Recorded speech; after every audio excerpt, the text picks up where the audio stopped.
संगीत सरिता।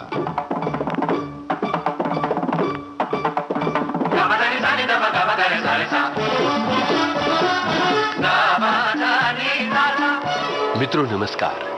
प्रस्तुत है विविध भारती के खजाने से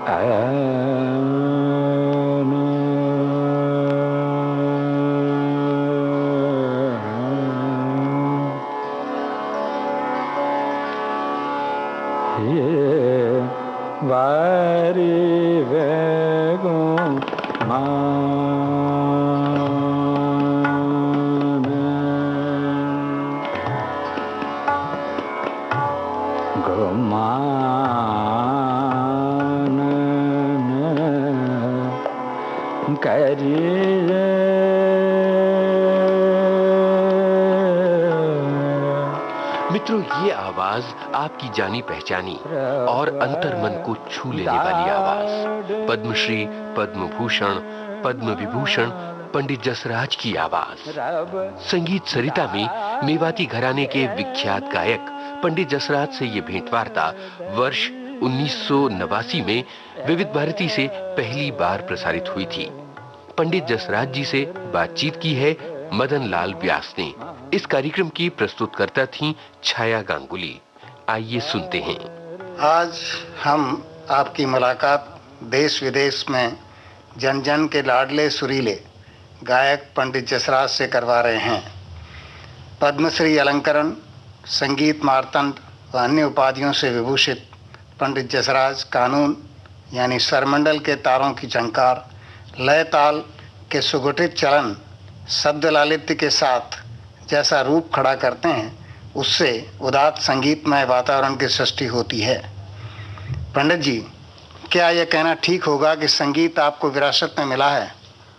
हाँ महाराज, संगीत मुझे विरासत में मिला है। मैं मेरे घर में चौथी पीढ़ी पे हूँ।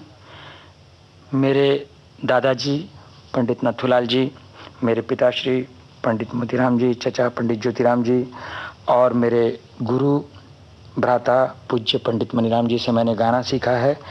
और इसीलिए मैं अपने आप को चौथी पीढ़ी में मानता हूँ, क्योंकि मैं, मेरे पिताजी, मेरे बड़े भाई साहब और मैं। आपके संगीत की विधिवत शिक्षा तो आपने बड़े भाई प्रसिद्ध गायक पंडित मनीराम जी से पाई, किंतु इसके पीछे कुछ विद्रोह की भावना थी। विद्रोह कैसे महाराज? वो विद्रोह ये कि आप पहले तबला बजाते थे और यहाँ तक कि रविशंकर जी के साथ में भी आपने तबले की संगत की है। कुछ बनने की जो भावना आप में थी वो कैसे आई? क्यों तबला नवाज कुछ बनावा नहीं नजर आता आप गायक बनकर के स्थापित होना चाहते? ये बात है, क्योंकि मेरे घर में स्वयं गाना ही था, ये आप जरूर कह सकते हैं, और गाना ही मैं चाहता था। आपके घराने यानी मेवाती का मूल स्रोत कहाँ है? देखिए, मैं आपको थोड़े से मैं बताना चाहूँगा। रीवा, जयपुर और ग्वालियर के राजगायक उस्ताद बड़े मोहम्मद खान साहब, उनके सुपुत्र वारिस अली खान साहब, ये तो अपने आप को कवाल बच्चा कहलाते थे। और उन वारिस अली खान साहब के शिष्य उस्ताद घग्गे नज़ीर खान साहब, जो मेवात के थे, उनका अपना जन्म स्थान मेवात में एक बेरला गांव है, वहाँ हुआ था। और इसीलिए हम लोग उन्हें, वो मेवात के थे, इसलिए हम अपने आप को मेवाती कहलाते हैं। और शायद घग्गे नज़ीर खान साहब के शिष्य थे मोतीराम जी? नहीं, नथुलाल जी, मेरे ग्रैंडफादर, मेरे दादाजी। घरानों की विशेषताएं क्या आप समझते हैं रहेंगी?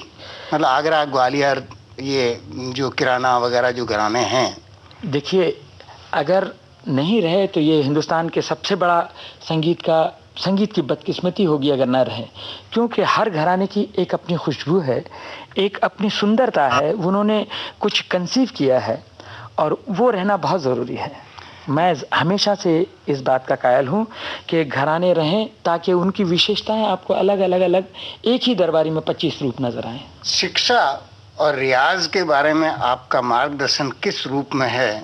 थोड़ा उसके उदाहरण मैं उसको ज़रा स्पष्ट कर दूं कि जैसे आप बताते हैं कि स्वर का प्रवाह रहे, अलंकार के जिस ढंग से रहे, स्वर पलटे सिखाए जाते हैं, सरगम सिखाए जाते हैं, आकार रूप सिखाया जाता है, प्रवाह में एक जरब जो रहता है, स्वरों पर स्ट्रेस जोर देना, वो आपकी शिक्षा का रूप क्या है? देखिए, मैं आपको सरगम पे ज़रब दे के बताऊंगा तो आप समझ जाएंगे कि कैसे दी जाती है। हमारे यहाँ भैरव, मुल्तानी और पुरिया की तालीम जो है ये वर्षों तक चलती है। भैरव सुनाता हूँ।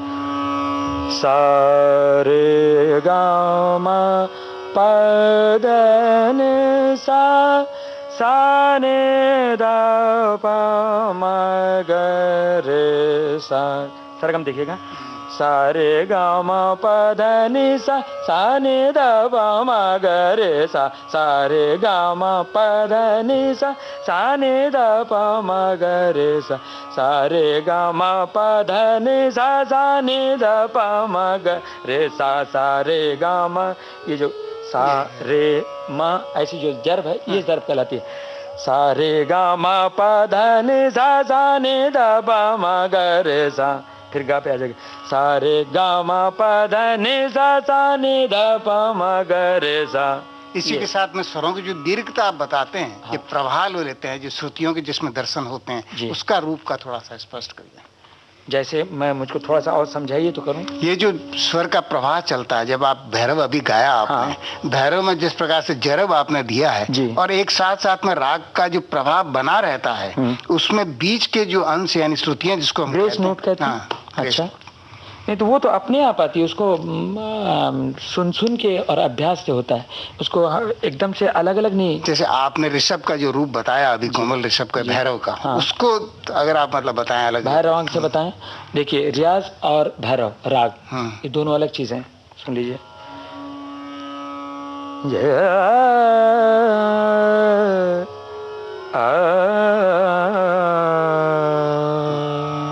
ये बात, ये गायकी राग इसका स्वरूप है, और वो तो रियाज में बता रहा था आपको वो। अच्छा, दूसरी बात जो आप अभी कह रहे थे कि भैरव, मुल्तानी और पुरिया यही सिखाए जाते हैं, इसका कुछ खास कारण भी है? ये तो मैं, देखिए, सच में मैंने मेरे बड़े भाई साहब से पूछा नहीं। एक दफ़े कोई महफिल थी जहाँ पे हम खामखाएं गा बैठे और फिर बहुत रोए भी, पछताए भी, तो उन्होंने कहा कि देखो, मैंने तुम्हें ये राग सिखाए नहीं है और सिखाऊंगा भी नहीं।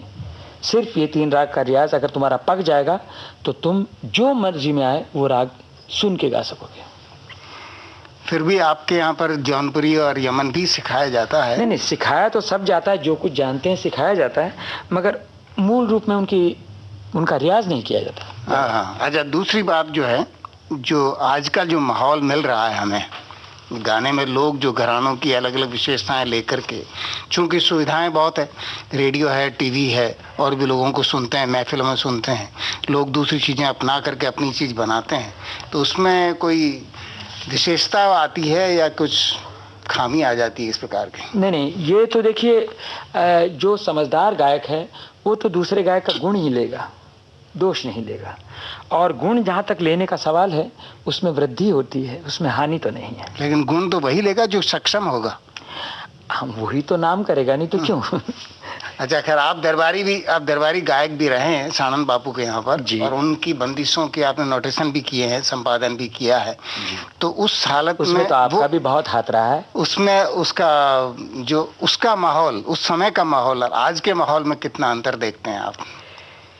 देखिए, माहौल में अंतर तो बहुत था। वो राजशाही माहौल था। आज का जन समुदाय है कि जो जन के लिए हमें गाना पड़ता है, तो गाना पड़ता नहीं है, हमें तो बहुत खुशी है कि आज हमारे भारतीय जनता, जिसमें स्पेशली युवा पीढ़ी जो है, वो बहुत ही अच्छी तरह से गाना समझती है और सुनती है। अच्छा, तो अगर मतलब जैसे इसमें, जैसे आप समझते हैं कि जो समझ रहे हैं नहीं समझ रहे हैं, सब लोगों के सामने आप गाते हैं जी, तो अगर गायक या वादक राग के बारे में 2 मिनट कुछ बोल दे तो कुछ अच्छा होगा, बुरा होगा? स्वयं बोले, स्वयं। हाँ, मैं कहता हूँ, अगर मुझसे कहा जाए कि आप कुछ बोल कर गाइए, तो मुझे जो राग का इन्वॉल्वमेंट है, जो राग के अंदर प्रविष्ट होने की जो बात है, वो मेरे हिसाब से कम हो जाती है। मैं बोल कर समझा दूं तो गा कर नहीं समझा पाता। अब हो सकता है ये मुझ में कमी हो। खास बात जो है वो आप गाने में शब्द लालित्य मिलता है, और शब्दों की स्पष्टता मिलती है। तो दो एक चीज़ें जो हम सुनना चाहते हैं दर्शकों के लिए। अच्छा, मैं आपको एक पुरानी बंदिश सुनाता हूँ सदारंग जी की। राग है गौड़गिरी मलार। हे मोरला बुलाई रे मोरला बुलाई रे घन गर जाए बरसाए बूंदन हमको मिले ना दे मोरला बुलाई रे ए मोरला बुलाई रे। पापी पपिए की हुक सुनत हुक उठत मन में सदारंग की गति को न जानी रे मोरला बुलाई रे। हमारे श्रोताओं को थोड़ा संदेश देंगे कुछ भी? बस यही है कि गाना सुनिए, रियाज कीजिए और गाइए। आप हमारे स्टूडियो में आए, श्रोताओं की तरफ से, हमारी तरफ से आपको बहुत बहुत धन्यवाद। व्यास जी, आपका धन्यवाद करूंगा कि आपने हमें श्रोताओं के सामने रखा। नमस्कार। विविध भारती के खजाने से अभी आप सुन रहे थे मेवाती घराने के सुविख्यात गायक पंडित जसराज से मदन लाल व्यास की बातचीत। और आइए अब सुनते हैं पंडित जसराज की आवाज में ये भक्ति रचना। मारी सावर रगराची सावर रगराची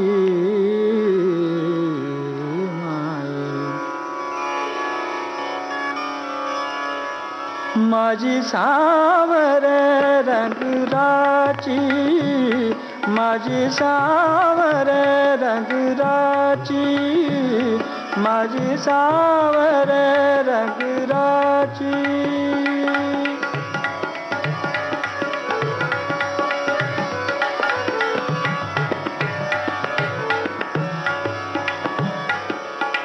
गया कुमतड़ा राधा संगत गया कुमतड़ा राधा संगत गया कुमतड़ा राधा संगत श्याम प्रीति जग साची माझी सावर रंगराची माझी सावर रंगराची माझी सावर रंगराची।